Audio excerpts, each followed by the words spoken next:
To me, the most important aspect of work is not even spiritual. Because you could be doing, there are a lot of people in Africa who are doing spiritual work. And what is the aspect of spiritual work? You are fasting, you are praying, you are preaching, you are, doing spiritual work that we all know about. But and they are still poor and slaves and being exploited on a daily basis. The reason why I become emotional when I talk about the way people who are serving God, who want to serve God, the way they are being exploited is that whenever I talk about it, I'm remembering hundreds of stories. For example, when I came to Ghana, there is somebody who met me maybe at the hotel or something. This person was making international impact. It was the first Ghanaian and the first African to be employed either in the UN or World Bank or something. But because he loved God so much,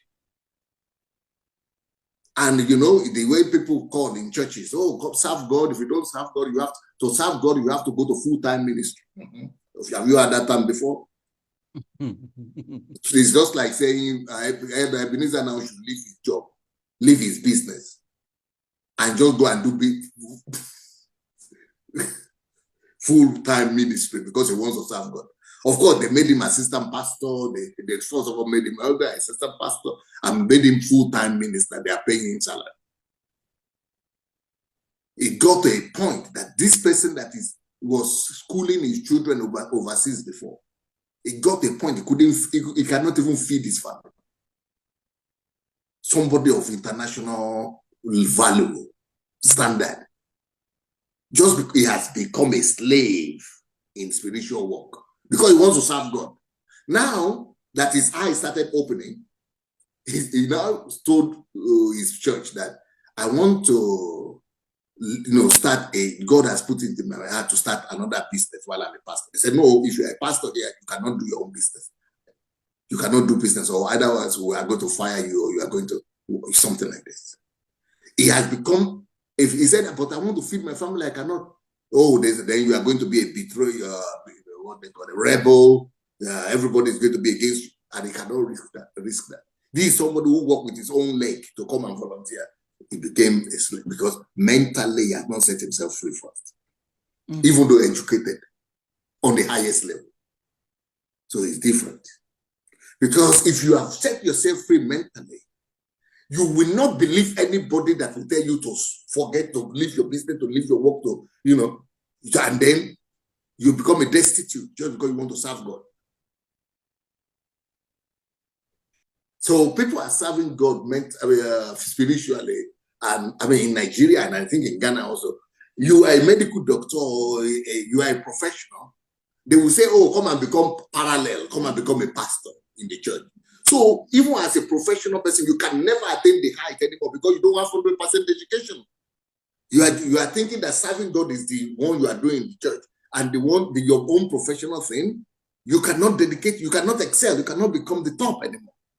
But they will still tell you, use the money you are making from your profession, from your job, not to take care of your family, but to come and use it to invest in their church, in their whatever ministry, because you are the pastor. So you have to use your own money to subsidize it.